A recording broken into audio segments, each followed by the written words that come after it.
Ollie is a great driver to go with anywhere. Oh, Great buddy for the car. thank you. I don't make you anxious. That's great. Road Good trip, morning, buddy. everybody. We're alive. Hey, good morning, everyone. Good morning. It's Friday morning. We're here in Dr. Kids 5 a.m. meetup. And Dr. Kilt is currently at a VIP dinner in Melbourne, Australia, preparing for his event that's tomorrow. So that's what's happening right now. So he will not be, I doubt he's going to jump in and surprise us. It's like 7 p.m., I think, there. Oh. Yeah. But we have here, who's your carnivore? Our friend Brett. Yay! Thank you, Brett. Good morning.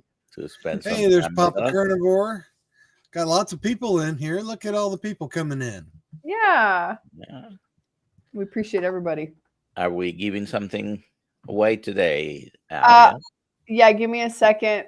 We're going to give something away. I just need to hit go live on another platform, and there we go. Okay. What we will give away today is a Kilts Cup. Okay. And the hashtag's going to be Hoosier. Hey, by the way, if you want a Kilts Cup, you can go to killscup.com. That's right. And if you guys don't know what a Hoosier is someone who is born in Indiana. So if you're born in Indiana, you're a Hoosier. Who's your carnivore? Who's your carnivore? Who's your carnivore? Who's your most famous Hoosier? Probably Michael Jackson. Did not know that. He was from Gary, Indiana, up by Chicago. Oh, wow. I don't know. There's been quite a few famous people from Indiana. How about, is Larry Bird born there? Yeah. Well, he went to school here. I'm not sure if he was born here or not. But he went to Indiana State. And we've got the Indy 500, which is the biggest single day sporting event in the world for IndyCar racing, which is coming up in a month. The whole town's gearing up for the Indy 500 already. So awesome. How many people get to town? This is in Indianapolis, right? Mm-hmm. How many people get to town for that? About 300,000 people. Wow. Yeah. Yeah, it's a big deal. Hey, there's my buddy Darth Carnivore. Yeah, he's a fellow Hoosier too. Okay. I live near Daytona Charlie. Beach, not in Daytona. Everybody, when I tell them where I live, they confuse because I live in Deltona, but Daytona has a few days like the Daytona 500, but we also had some motorcycle days and some other stuff. A lot of people get it. And of course, spring break. Yep. Yeah, I've been to Daytona for spring break a couple times back in my early days. Yeah. Back in the early 90s. Yeah. Those fun times. James Dean is from Indiana. Yeah, James Dean, the actor. Oh, yeah. Yeah. He's from Fairmont, Indiana. They have a festival there every year, the James Dean Festival. People bring out their old cars and they have a parade and through this little town where he was from. Nice. Yeah. Now, what about some health successes? Well, more Hoosiers could be carnivore, that's for sure. Yeah, we're a pretty heavy state. We're Chicagoans, and how do you say a person from Illinois? An Illinoisist? Were you born in Illinois, Alia? Yeah, I was born in Evanston, Illinois. Does anyone know Lori Carnivore Success? She was born in the same hospital as me, and we have the same birthday, September 16th. Oh. Weird. Anyways, yep. Yes, Papa? So, Peter, the answer is yes. Okay. Brett, many people here know a little bit about your story, but why don't you tell us a little bit about yourself, who you are, why you're right now in a meat locker, and tell, tell us about your carnivore journey. So yeah, I've been carnivore a little over 2 years, lost about 60 pounds, and got over, pretty much over type 2 diabetes and high blood pressure and a lot of the typical issues that people have, when they eat the standard American diet for decades and decades. Had a lot of healing. It's still an ongoing thing. Just trying to stay carnivore, in this sea of sugar and carbs and things that are always swirling around in my life. I just got back. We were at spring break in Florida with the kids, and we stayed at a Airbnb. It was a Harry Potter themed Airbnb, and it was us and two other families, and just Doritos and buns and casseroles and I mean everything there. Thank goodness they had a grill, and I got some steaks and I was doing my carnivore thing, but just surrounded by things I shouldn't eat. So that's something I struggle with all the time. So I have a question, and kind of rhetorical, but I think it will get us talking a little bit about that. Why is it that we incorporate, doesn't have to be part of it, but it's always part of it, the eating into a family adventure, gathering, vacation, birthdays? Why is it that we as people just always incorporate all that crappy food? What do you think? What are your thoughts about that?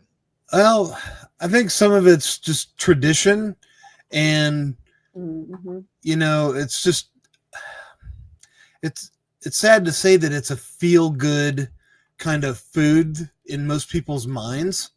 They're just kind of programmed that way, that I'm on vacation, so I'm gonna have these extra treats, which are really not treats. But I think a lot of it is just tradition. And I know, I'm the kind of the sole carnivore in my house. And, whenever we go on a road trip or vacation, and my wife goes to the store and gets stuff for the road trip, it's like sending an 8-year-old into a candy store with $100 bill. She just comes out with all the things, and she's like, oh, well, here, I got you some beef jerky, and I'm like, thanks. I think it's so ingrained now we're having a party, and everybody's thinking about what crap they're gonna bring into the party. Growing up, I grew up in the 60s and 70s. When I went to my family for anything, at least there was real food. I mean, all food was always there, but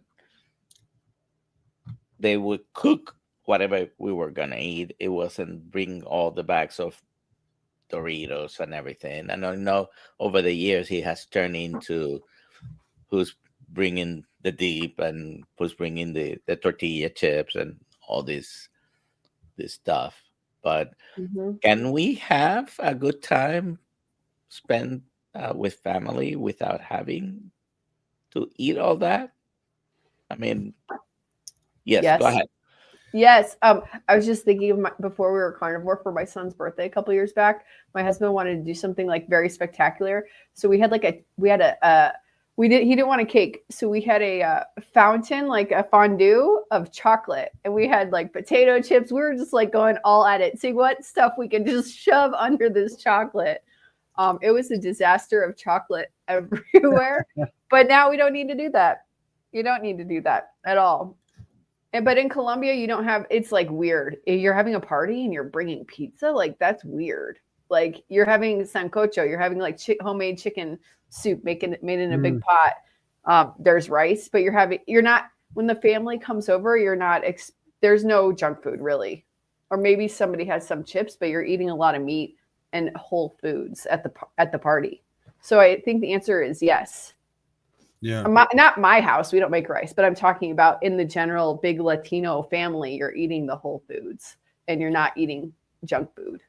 Now you sort of live in a compound, Alia. I do live in a compound. It's brilliant. So your kids are obviously, they go over. I don't know who lives there, but I know it's your grandpa. So, your my mother-in-law lives about 30 feet away from me at her house down the steps. And then my sister-in-law lives like 90 feet, 100 feet away from me, maybe 150 feet. And it's a pretty huge property. But yeah, the more junk food is at my sister-in-law's house. Like the tostados, or you can maybe get candy, or an uncle lives with my mother-in-law and they get candy from him. But in the house, you don't have the Oreos ice cream. You have nothing like that in my house. It's mainly what happens when they go eat, when they go there and then they offer or they have available the candy and the stuff? Do they eat it? So it's not very often that they get candy, and they do eat it, and we regret it. But we have like, my husband's even like, we're not buying fruit anymore. Like, because the fruit we'll buy and leave at grandma's house so they can go downstairs and get fruit. And last week he's like, we're not doing this anymore. They don't need to eat this. Because I made these delicious flank steaks and I cut them up, and my son ate like 2 bites, and then he went and ate 5 bananas. Like, the food is, if it's sweet, you're addicted to it. I think I know we're not supposed to use that word on this channel, but we generally, it's still more whole foods at grandma's house. Does that make sense? It's still more whole foods. You can find like chicken soup almost any day of the week. And when you're metabolically healthy, that you might be able to tolerate that.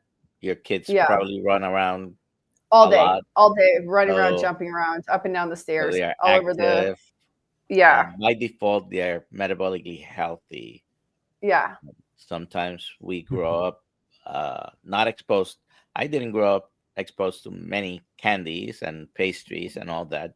Yes, they were available, and there was a little store where I could walk to buy stuff, but there was never available in the house. There was always available the whole foods, the fruits, and everything. But going back to bread, you mentioned 2 things. One of them close to my heart.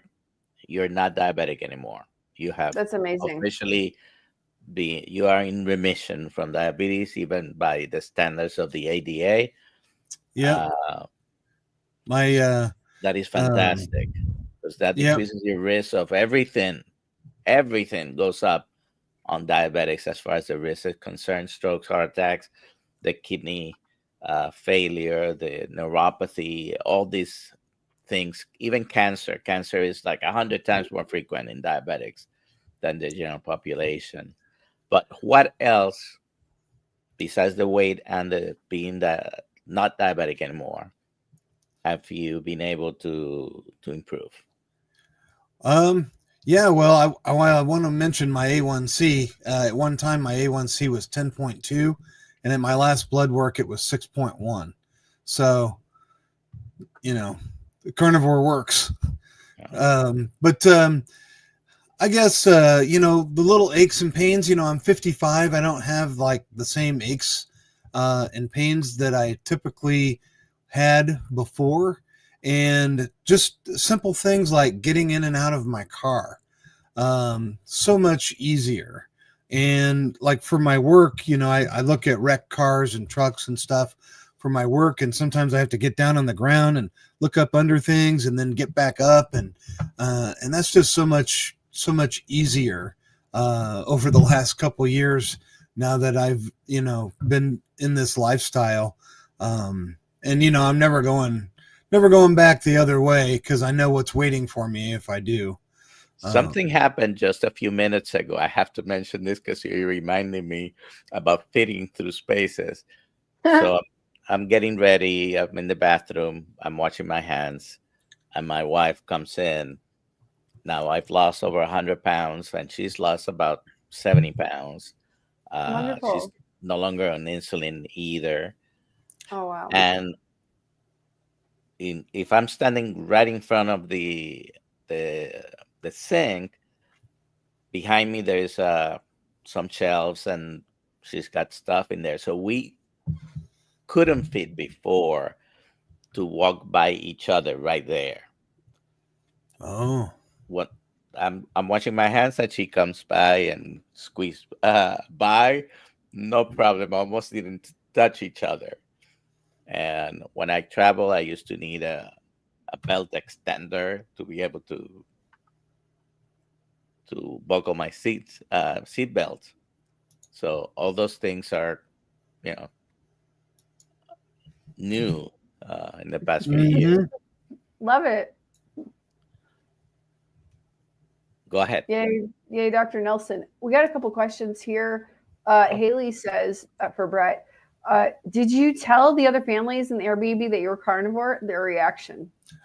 I think my wife had mentioned something to them, but it didn't take them long to figure out that I was doing something different than everyone else.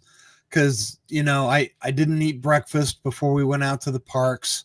And then when we came back for dinner later, I just had this big plate of burgers we had burgers and hot dogs. I had steaks, and, I'm just eating this giant steak, and they're like, "Oh, do you want to try my potato casserole, or do you want some of this? Do you want some of that?" And I'm like, "No, this is good. I'm just, I just eat this." And it didn't take them long for their non-junk food compliant, radar to go off, and for them to notice there was a little glitch in their matrix, that somebody in the house was doing something different than they were. So, yeah. Didn't take them long to figure out. And I did end up having a really nice conversation with one of the moms later. And their daughter has, ADHD issues and, all kinds of different problems already. She's 17 years old, and, she's got back problems and ADHD problems and who knows what else. And, when I was telling her about it, and telling her about the carnivore community and the Healing Humanity movie that's coming up, and, you could just see like little lights going off in her brain. So hopefully, I spread the message a little bit. I think I got, one of them, talked to him about it, but, I didn't want to be that, a carnivore preacher, while we're all there on vacation. But I did kind of send a message through to him that this is what I do and why I do it. And, maybe they should look at it, trying something like it, If you couldn't turn everybody in this world into carnivores, what would be the first thing you would say you should maybe get rid of from your diet? For sure. All the grains and whole grains and vegetable seed oils. That would be probably the number one thing. Mm-hmm. And then, once you do that, I mean, that's 50% of it right there. That's a big change, just getting rid of the grains and corn and seed oils. And it's in everything. And then the obvious things, the candy, brownies, everything with high fructose corn syrup and pop or soda, those kind of things. But yeah. And people, it's funny. It's like, I'm talking to her about it, and they know it's all bad, but for some reason it just doesn't sink in as something. They know it's bad, but I don't know. It's hard to describe. It's hard to put my finger on exactly what the issue is, because they know it's an issue, but it's like they're powerless against it, so they don't think it's bad because they don't want to look bad. They don't want to look like they're making bad choices every day by eating, making the food choices that they make. I don't know. It's hard to put my finger on it.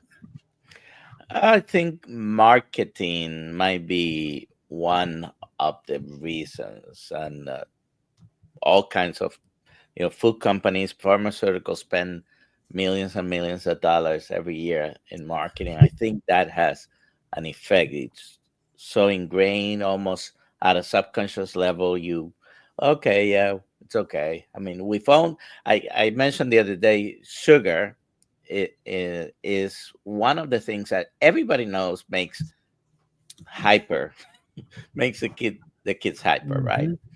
We've all known it for years, yet we might not make an effort to minimize or just eliminate the sugar from our diets.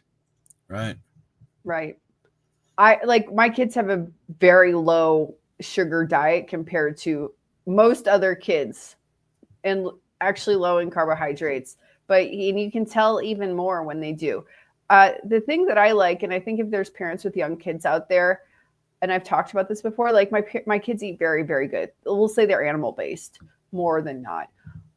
It's harder definitely living on the compound, but you can tell when they eat something bad. But the more important thing is that they can tell because they feel bad. Like my daughter one day wanted Chinese food. I'm like, okay, you can have it. She threw up that night. She's like, I'm never going to eat Chinese food again. Like they know their stomach hurts immediately. And because we do eat so good and they eat so good at such a young age, they can tell. And so I think that at some point we're not going to let them do that anymore to themselves, but I think it's also educational. So it's not something we're cramming down their throat at a young age, but something that they can observe for themselves and make their own choices about. Don't know if there's anyone with young kids, if that would help, but I think it's harder when you're older. Children when they don't listen. I have my own. This is my own definition of marketing. Marketing is the art of getting people to buy something they don't need to solve a problem they don't have for an amount of money they really can't afford to spend. Right. Oh man, I love that. Great definition. And my older son has a bachelor's degree in marketing, by the way. That's funny. I wanted to pull up. I found Sharon had a great comment. First of all, I want to say congratulations to Teddy. He is going to be working in an ER. Here we go. He's going to be working in ER this summer. Good job. They need a lot of help. He says they see 150, 200 people a day. So congratulations, Teddy. Now, where's Sharon's comment? Sharon, sorry, I should have highlighted it. Here we go. Sharon McCabe, congratulations. My husband lost 80, and his doctor actually threw his labs down on the table and said his labs are of a 21-year-old, but that's just your labs. He couldn't sell more drugs, prescriptions. That's awesome. I wonder one day if we should do a live stream where we just put the link in the chat and people can come and share their success stories for an hour. I wonder how that would work. I don't know. Pam, she says, overall lab work, cholesterol 844, LDL 747, HDL 86, triglycerides 98. Yikes. Retest next week. Doc says must be lab mistake. Never seen cholesterol that high. Carnivore almost a year. I do drink too much coffee. I don't know if coffee is related to cholesterol. A1C 5.4. Doc, what do you think about this? Well, first of all, coffee in some people may elevate triglycerides, but triglycerides are great under 100, HDL's over 80. And I don't know what your weight is, but you might qualify as a lean mass hyperresponder. I don't know if you've been to cholesterol code website, David Feldman, because I think all these numbers qualify you as long as your BMI is under 25, I believe. And this is a typical response you get on some people especially lean mass hyperresponder. Cholesterol is very high. So if you wanted to evaluate your risk more, you would need to have a fractionation of the cholesterol and discuss it with your doctor. But HDL and triglyceride, they're almost 1-to-1, just a little bit over one triglycerides to HDL, and those numbers are great. So yes, I would have panicked myself a few years ago, by the way. But yeah, that LDL number is a mystery, and when that posted up, I thought lean mass hyperresponder. So Pam, post in the comments if you like to. You're not required to, but maybe some of your other stats like your weight and height, and Dr. Nelson will take a look at that. But yeah, the A1C at 5.4, triglycerides 98, HDL 86. I mean, those are really great numbers. They're beautiful. And again, if your doctor, this is interesting because many doctors don't even know what to do when, I have to say, unfortunately, because they should, but the NMR, the fractionation of cholesterol, understanding it is not in their wheelhouse very often. So yes, you may want to ask for the lipid panel, an advanced lipid panel. Yeah, that's the fractionation I'm talking about. The fractionation, the NMR. yeah. If your doctor doesn't order it, you can always go to your labs, and you can actually, if you allow them to use your numbers anonymously, you'll get a discount. And on checkout, they already have set up like a 10% discount, and another 5 or 10% if you let them use your numbers as well. But do you need it? Not necessarily. But if you want to evaluate risk, because the thing with cholesterol is there is an associated risk. It's so low compared to many other things. Like if you make a list, there's 10 things more important than the LDL cholesterol. And what matters, if you listen to Dr. Avadia, which he says it all the time, is the quality of your cholesterol. So go digging into those particles, whether they are small or large, fluffy or dense, makes a difference. Oh yeah. Okay, I'm going to pull up another question in a second, but I need to answer this. I'll answer this frequently over the next 2 weeks, and so will Dr. Nelson.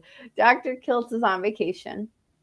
We are here as the show must go on, and we want to be here for you in the morning. So right now he's eating a dinner in Melbourne, Australia, and tomorrow he's speaking at an event, and he will be back after his vacation.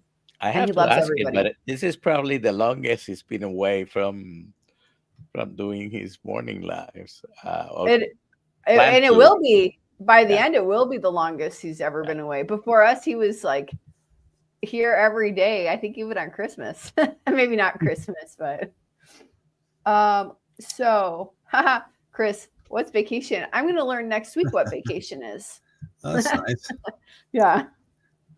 Well, Dr. Kiltz deserves a vacation. You know, he's a hardworking guy, and you know, every time I'm around him, you know, he just has this incredible energy about him. You know, we were just all together, you know, for his for the fundraiser he had at his place down in Florida. That was so fun.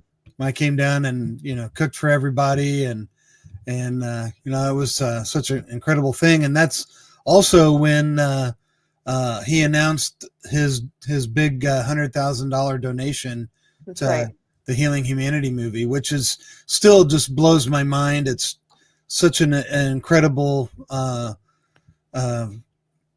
donation, you know, to get this movie made. And thanks again to Dr. Kiltz for doing that. He's amazing. Just unbelievably generous. This is true. That is a fantastic adjective to describe Dr. Kiltz. Let's see. Here we go. Eve, do antibiotics disrupt our bodies and make us crave more sweets? So I don't know if this disrupts the body. In a way, you could say that it disrupts your intestinal flora, and we have all kinds of bacteria, viruses, parasites, microorganisms there. They are outside our body because the intestinal tract is really outside of our body, even though it's inside, but it's in a tube that doesn't mix with your blood. And when you kill a lot of the bacteria there, then the other bacteria that survive might make you crave some foods. But if you're here and if you're following a carnivore way of eating, hopefully you survive those cravings and use butter and meat and salt to curb those cravings. There you go. I want to tell Chris, many carnivores, including myself, have published their lab results on YouTube from the carnivore diet. On my channel, I did that with Tony Hampton. You can check it out. He says I'm very healthy per my carb results, my my carnivore lab results. But published papers, I don't know. No idea. And this is the next question. I have labs coming up. What is the optimum diet before and how many days before? Well, you should be fasting probably 12 to 16 hours before having, in particular, triglycerides. They're very sensitive to, if you eat within 4 hours or 6 hours or 8, you're not gonna have accurate results. In particular, the triglycerides. The triglycerides move up and down almost as much as blood sugar does. Which, if you check your blood sugars, if you're diabetic, it could be one number and 40 points different, 60 points different a few minutes later because the variability. So 12 to 16 probably is the sweet spot. Fasting before having a lipid panel and all the lab tests done. Most routine labs you don't need to be fasting, but in particular for the blood sugar, at least 8 to 12 hours or longer, and for the lipid panels, 12 to 16 hours fasting. Yeah. Is that the fasting insulin? Is that the blood sugar one, or is that A1C? If you're gonna do a fasting insulin, if you're gonna do a bunch of tests, 12 to 16 hours is the sweet spot to be fasting. Only water if you have to drink water for taking medications. If you don't have to take medications, I would prefer that you don't even drink water for those 12 hours, but a little bit of water is okay. It probably doesn't interfere with any of those labs. Yeah, Chris, and ask him to run. They just mentioned it, the fasting insulin test. It's not a normal part of the blood panels, at least not here anyway. No, it's not a routine lab that most doctors do, and it should be. Yeah, I think it should be, because I think it would help. And I had a conversation with my doctor when I went in to get my blood tested last time. And I said, if you made that part of your normal blood panel, you could detect type 2 diabetes in people before they ever show symptoms of it. Because if they've got an elevated insulin level and their blood sugar levels are normal and their A1C is normal and everything else, but they've got this super high fasting insulin number, it could help you, detect issues before they become a problem. So, and they're going to confuse it. You're going to ask for the fasting insulin test. They're going to like, oh, don't you mean your A1C or don't you mean your blood sugar? And like, no, just look it up. There's a code for it. And Dr. Berry has this book is, I don't have it handy, but he's got the Common Sense Labs, and the code for it is in there if you need to give them the code to do the fasting insulin check. Oh, wow. What is the next question? Oh, sorry, go ahead. So, Dr. Nelson, would you agree about the, fasting insulin and that it's a precursor to finding issues before someone suddenly discovers they're type 2 diabetic? There is probably 30 to 50 medical conditions that are associated with elevated insulin. And I agree that should be a standard test for most people, most chronic diseases, even hypertension, which a lot of people won't associate with hyperinsulinemia, very frequently is because of hyperinsulinemia. So, no, I agree 100%.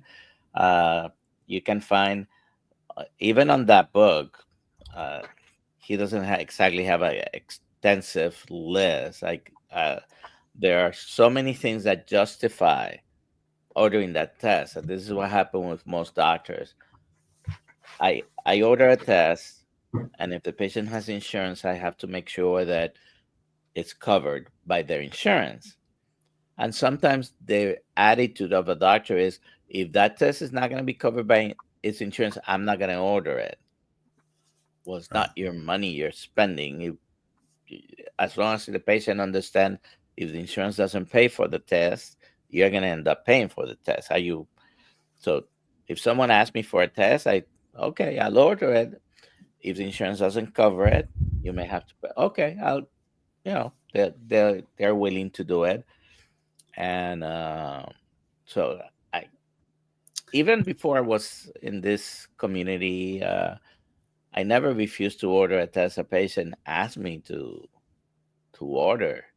Nowadays, no, I can't do that because insurance won't cover it. Okay, well, the patient is willing to pay for it. Mm-hmm. The other reason they don't order is they have no idea what to do with it. And they should. Sorry. Next question. Oh, this is from Brisket Boomers. How long did it take your A1C to come down and your fasting blood sugar? That's for Brett. Oh, I would say just a matter of a few months. I didn't have any blood tests done for a while when I first started carnivore, but I do have a home blood tester where I can test my blood sugar, and it was a matter of, it came down a little bit right away, and then probably it took, I don't know, probably 4 months for it to get down to the normal range. My body was pretty resistant to dumping its sugar out. And we're all different that way in the way we do it. But yeah, it took a little while for it to come down into a normal range. This thing I got at Walmart. I'm not getting anything for this, but I got at Walmart. Is a box that contains 2 A1C kits. Oh, wow. $35 at Walmart. Wow. At Walmart. So if you don't want to go to the doctor and go through the pains and the whole visit, but you want to know your A1C, $35 for 2 tests. That means $17.50 for finding out your A1C. So I did this last month, so I'm still waiting. Maybe a little bit more than a month, but I'm waiting until I think it's supposed to be June or July to do the other one. My last 6 in the past year and a half have averaged 5.4. 5.4, one 5.3, and one 5.5. Those are all great. For a year and a half, it's staying there. We have a question. This is an interesting one.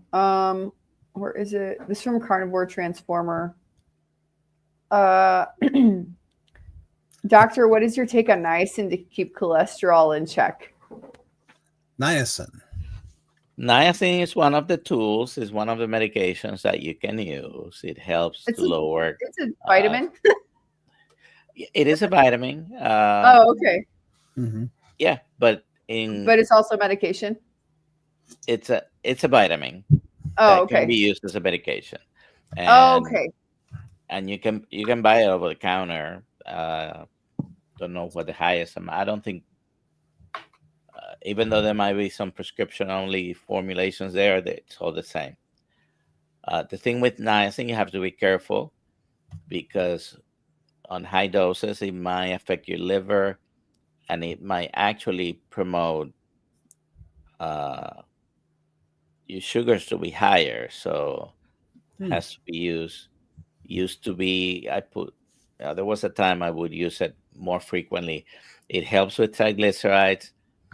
It helps with reducing basically your risk as well of having heart attacks and strokes and all this. It has to be used carefully. If any of you listen to Dr. Ford Brewer, he has a couple of videos on that, and it's one of the things that he uses actually personally at low doses. But it has its problems to be used. Some people develop a rash that might look like an allergy. It's not. It's just that may cause a reaction, and you get a niacin flush. And I've seen it pretty severe. Interestingly, what it responds to is to aspirin. Really? That's so funny. I was telling him I take 1,000 a day, and I'm like, do not do that. I love it. I love taking niacin. I feel like because I'm in front of so much radiation all the time in front of my laptop or on the phone, it like helps somehow. But don't do that. Don't take 1,000 niacin if you've never taken niacin before, and always do very low doses. Yeah, someone's asking which doctor. Dr. Ford Brewer. He's got a YouTube channel. Forget the number of. He's got a lot of followers. Dr. 500,000. Dr. Kills did a podcast with him. Did it come out already?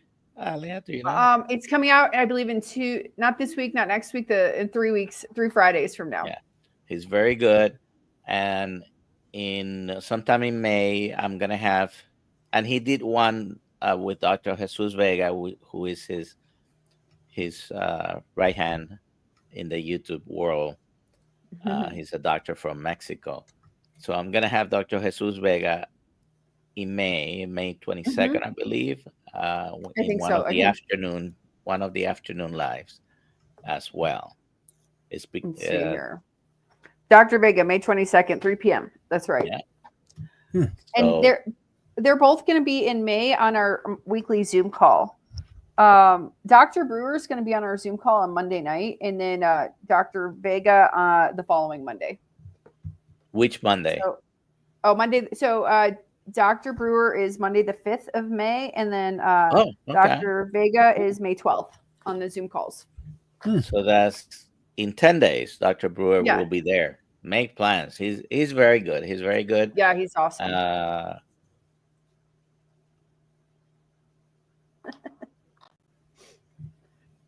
Okay, sorry. Thank you, Carnivore Transformer. Thank you so much for putting that up there. Here we go. Let's see. Next question.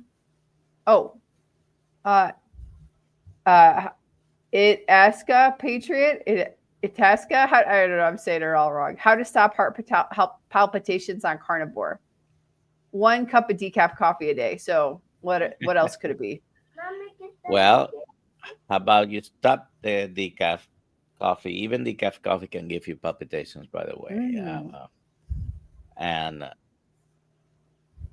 so, the decaf doesn't have the caffeine, but then it's been processed even further than what the coffee bean is. It is not carnivore. I do have some coffee but if you're suffering from palpitations, the first thing, heart disease, cardiovascular disease, cancer, all these things are like top numbers, 1 and 2 in regards to mortality. So you don't want to play around. Find out if you're having a real issue. Now, if what happens with carnivore, very often you have the perception of the palpitations and it's not a real arrhythmia problem. Sometimes, especially when you start, you seem to have more energy, right? And the heart prefers ketones, by the way. In some studies, they have put cardiac muscle cells into petri dishes, and they prefer the ketones to the glucose. And so the first thing is eliminating what may be causing the palpitations. If you're drinking coffee, stop that. And if the palpitations are happening only when you stand up or get up from bed, you may be having some partial symptoms with orthostatic symptoms that could be a lack of, I don't want to use the word dehydration. We drink too much water sometimes, but you might be needing to drink some fluids because you're behind on fluids, or a pinch of salt might be the cause. Check your blood pressure.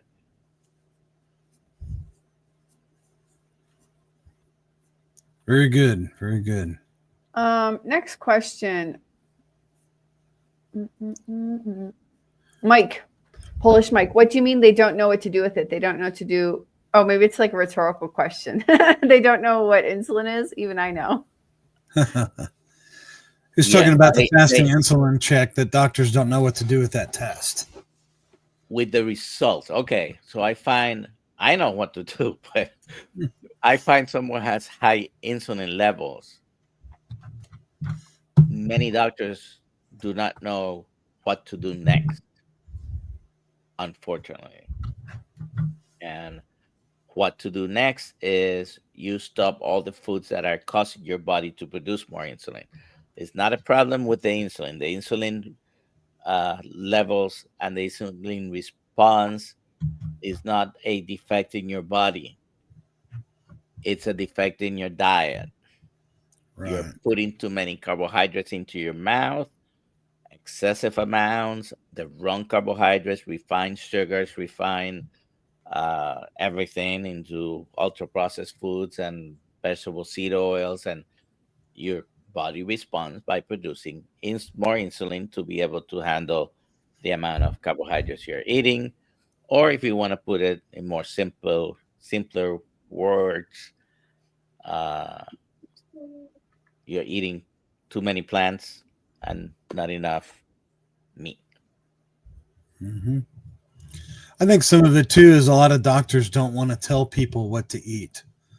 They don't want to, I don't know, maybe they're a little too, I don't know, worried about hurting someone's feelings, about telling them, you can't eat Doritos and breadsticks and spaghetti and, all these things, and trying to tell people how to live, or how to eat. But they just, I don't know. They just don't want to cross that threshold of, becoming a nutritionist instead of a doctor with a prescription pad. Do you think that's true at all, doctor, about doctors just not wanting to tell people that, in order to fix your health, you have to fix your diet? Maybe they don't feel comfortable with that type of, giving that advice. That message. I want to answer this question. Is insulin a better market than A1C? Oh. I don't look at tests thinking one is better than the other, because they're not measuring the same thing. However, the insulin will be higher for a lot longer, for years sometimes, and your body's keeping the A1C normal. So they test different things. I just look at it. There are different things. There's different information. I can probably predict someone who's going to be diabetics within the next 5, 10, or 20 years with the Oh, insulin, wow. with the insulin being high, and the A1C will stay normal until it doesn't, and Right. sometimes we have a rapid increase of A1C, but this was 20 years in the making. Most diabetics are at least 20 years in the making. Oh, wow. So my fasting insulin was like very low. So that's a good indicator. Then, yes. Especially with a mom and an uncle with type 2 diabetes. So it's not genetic. I mean, there could be a genetic factor, but there are genetic factors, but yeah. I say more than 95% of patients with diabetes shouldn't have diabetes. The number of people who would still have diabetes, even eating perfectly, probably 1 to 5%.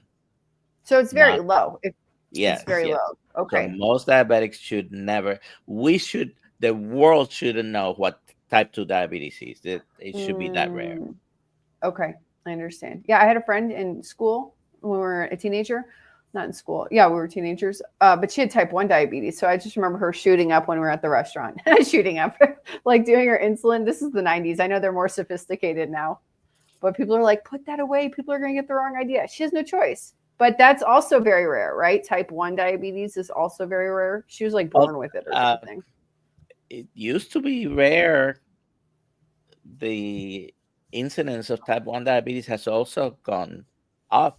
I was exposed to knowing about type 1 diabetes before. I mean, I think I was 12 when a member in the family developed type 1 diabetes. So I've known about type 1 diabetes since very young, before I even was a doctor. But the incidence, that means the amount of cases of diabetes, has increased over the years. Why? There are many theories, but type 1 diabetes and type 2 diabetes are very different. They cause the same problems, but they're very different in their etiology, what causes them. I don't know what does that word mean? The which? I try not to like fall asleep with words I don't understand. Etiology, what causes them? Oh, basically, okay. Oh, the cause. okay. The etiology is the cause. Okay. Okay, I understand. So working on me, you're gonna love this question. I know you always love this question. A1C, I've heard, can be elevated due to red blood cell life extension on carnivore, but does it go back down? This is a theory that has been floated around. I'm gonna try to be nice about that because it's just a theory. There's no proof. There's absolutely no proof. Even the people who talk about this theory, they like to have the proof from the other side about things. Okay, so that's a theory, but there's no proof. A1C is a glycated hemoglobin, A1C. Glycation is damage. Glycosylation is a normal process, enzymatically mediated. Glycation is because your blood sugar is high, it's damaging your systems. Everything is gummed up with glucose. Basically, the higher your A1C, the more syrupy your blood is going to be, and you're causing damage.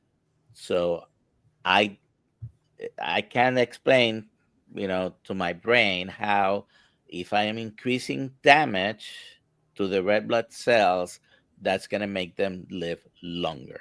So I do not think that's the explanation, and there is no proof that that's the explanation. That's a theory, and people, experts in this matter, have this as a possibility. But I don't think that's the problem. I think it has to do with the amount of protein that you're eating, and many carnivores may be eating more protein than their body's still handling, and not enough fat with it, but I don't think it's that red blood cells are living longer. I just want to say one thing quick. Brian, Fly Fisherman Dish, gave me a calculator. There's an A1C calculator. You can click on it. The link is in the chat. There you go. An A1C calculator. Here's a question. Michael Taylor. Can your insulin level be too low? My last blood work, weight 160, glucose 102, A1C 5.6, insulin 2.0. So that insulin is normal. And you have to understand when you're taking the insulin. Insulin levels do change throughout the day in a curve very similar to, hello, in a curve very similar to blood glucose. So it does change. And it can go up and goes down depending on what you're eating. Excuse me. Yes, there is a moment. There are people who may have the insulin too low. Most of those are type 1 diabetics because they can't produce enough insulin. Some type 1 diabetics will produce tiny amounts of insulin. Might never be zero, but it could be zero in many of them. So a fasting insulin after 12, 16 hours of fasting of 2 would be normal with a glucose of 102. That's considered a couple of points above normal. The A1C is 5.6. Whenever you see an A1C number, think that the margin of error might extend up and down by 0.1. So a 5.6 could have been a 5.5 or a 5.7. Okay. And just around that point, many of the risks for cancer, cardiovascular disease, all-cause mortality will start to go up when you go beyond that. But yes, insulin could be too low, but it's not. This is not you. This is not type 1 diabetic type of a fasting blood sugar of under 5 is the optimal. Okay, great. When I started carnivore and I did my first 3-month blood work, it was my A1C was 5.4, and then 3 months later or 6 months later went up to 5.6, and then most recently it was 5.2. So maybe that's like a trajectory of your body getting used to it. I don't have any idea. Repeat those again. It was like 3 months, 5.4, and then 6 months or maybe a year later, 5.6, and then a year later, 5.2. Okay. Yeah. That's all normal. Okay. Sometimes we make too much about these numbers being there or just 0.1. 5.2 is much better than 5.6 in the sense that you may be, when you're 5.6, you're still around some insulin resistance. Okay. But when you get below 5.2, and you don't go too much below, most people won't get into the 4s. Okay. Even though I think Amy had one below 5 at one point, which is difficult to do because she's type 1 diabetic. So she's doing great then. Wow. Or is that a good sign or a bad sign? I know she's here. She's here. So she can confirm that. Josephine, good morning. Hello. She had a question about smoking, and I'm so curious. Where was it?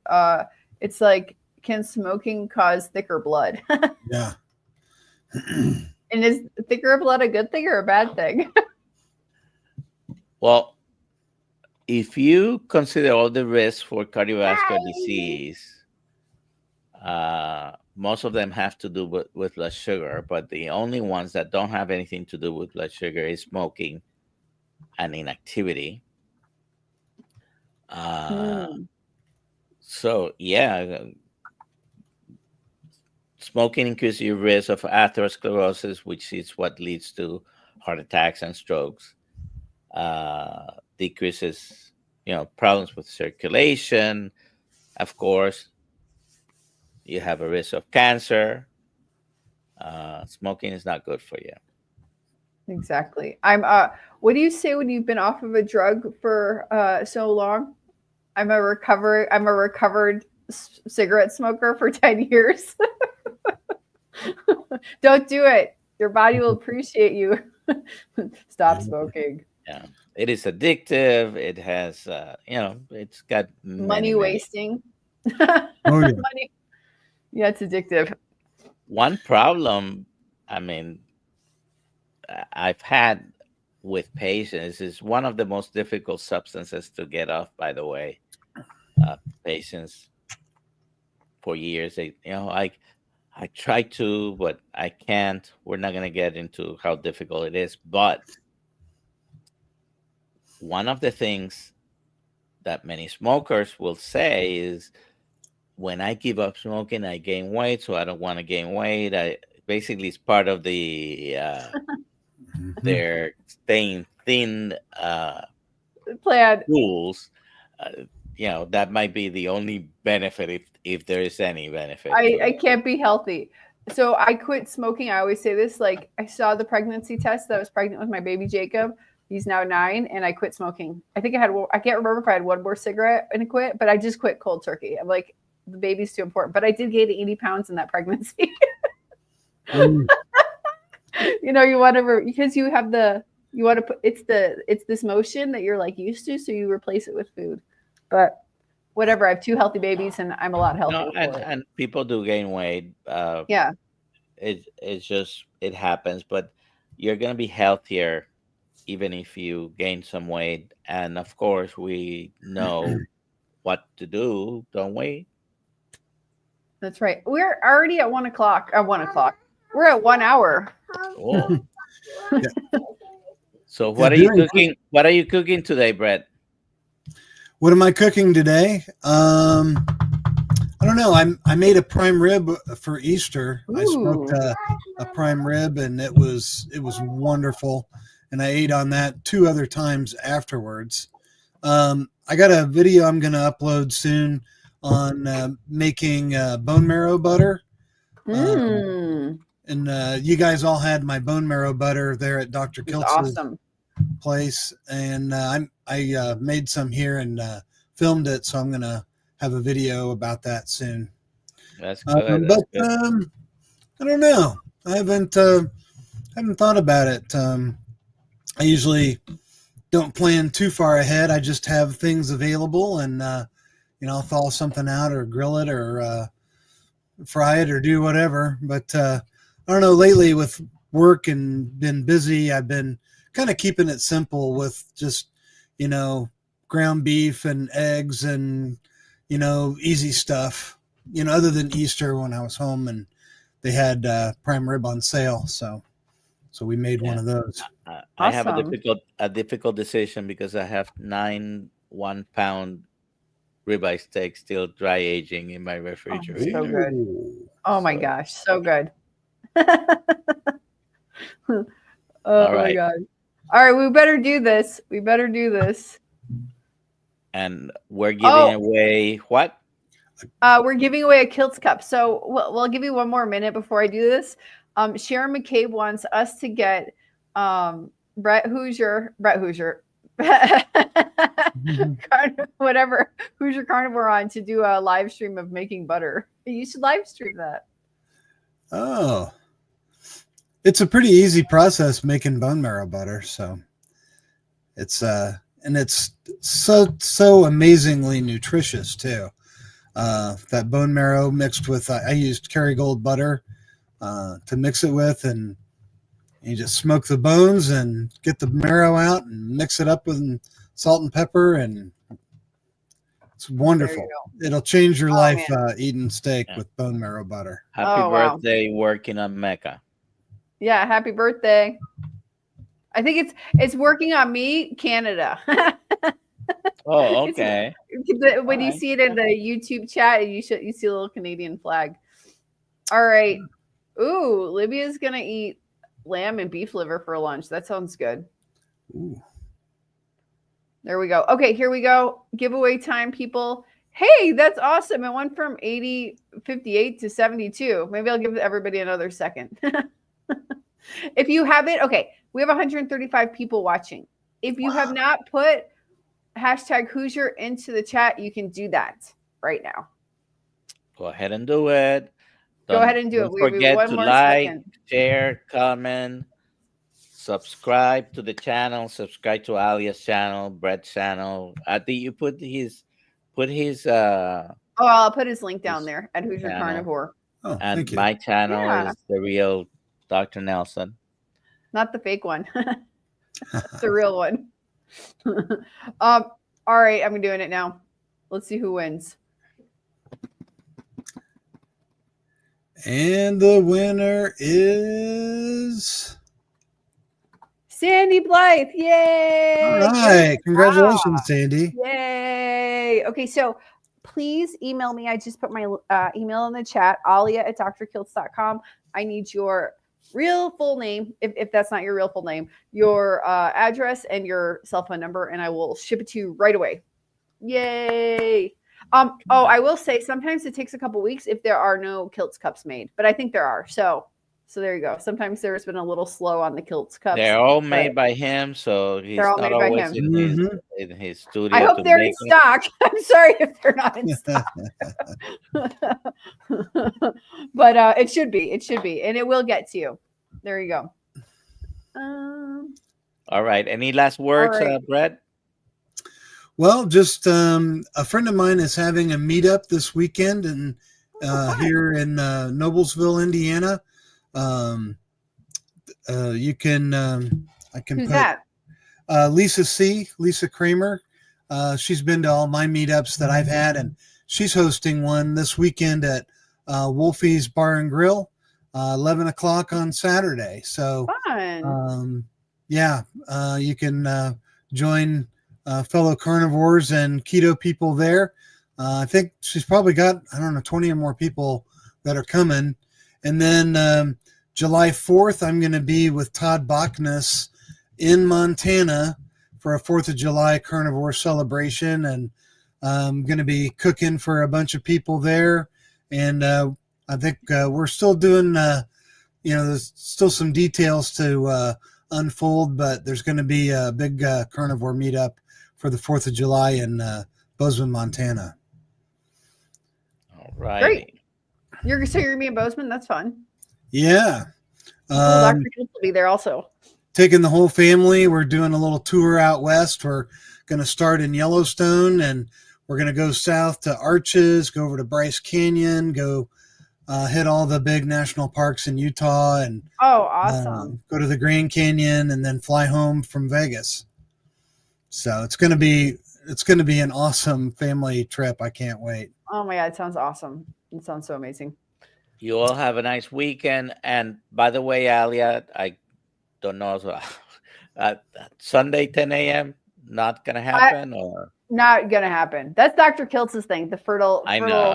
It's the fertile fireside chat. But I will tell you. Okay, we're gonna end in 1 second. But next week, I just want to tell you who you guys got on the morning show. I just got to get the right calendar. Oh, my daughter took it. I think isn't Rick coming on? Rick was on a couple days ago. He'll be on mid-May again. But sorry, not telling you. Papa Carnivore will be on Monday. That's what I can remember off the top of my head. So there you go. Amy and Lewis and Nia will be on Tuesday. Dr. Wiedemann will be on Friday. Dave Mack will be on Thursday. I just don't remember Wednesday. So anyways, just be here. That is an all-star lineup. Be here. Exactly. Be here. Exactly. All right. See you all later. Goodbye. Have a good day. Have a great day, everyone.